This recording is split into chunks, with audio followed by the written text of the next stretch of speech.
మంచిర్యాల జిల్లాలోని లక్షెట్పేట్ మండలంలో మహాశివరాత్రి పర్వదినం రోజున చుట్టుపక్కల గ్రామాల వారు పవిత్రమైన గోదావరిలో స్నానాలు ఆచరించి మొక్కులు తీర్చుకున్నారు.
మహాశివరాత్రి అంటే మనసు నిండా హాయిని నింపుకొని శివనామ స్మరణ వల్ల చేస్తూ రాత్రంతా జాగరణ చేసి త్రికరణ శుద్ధిగా ఉపవాసం ఆచరించే పర్వదినం.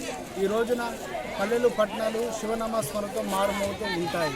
మెట్రో ఉదయం మంచిర్యాల జిల్లా లక్షట్పేట పట్టణ మరియు అదేవిధంగా పరిసర ప్రాంత ప్రజలందరికీ కూడా మహాశివరాత్రి శుభాకాంక్షలు. ఈరోజు మహాశివరాత్రిని పురస్కరించుకొని లక్షట్పేట గోదావరి నదీ తీరాన ఉన్నటువంటి బాతింగ్ ఘాట్కు పట్టే ప్రజలందరికీ కూడా ఎలాంటి అసౌకర్యం కలగకుండా బాతింగ్ ఘాట్ నందు అదేవిధంగా పార్కింగ్ ప్లేస్లో కూడా మా పోలీస్ సిబ్బందిని ఏర్పాటు చేసి బందోబస్తు ఏర్పాటు చేయడం జరిగింది. ప్రజలందరూ కూడా పార్కింగ్ ప్లేస్ మరియు అదే బాతింగ్ ఘాట్ దగ్గర ఉన్న మా పోలీసు వారికి సహకరించాలని కోరుతూ మరొకసారి శుభాకాంక్షలు తెలియజేయడం జరుగుతుంది.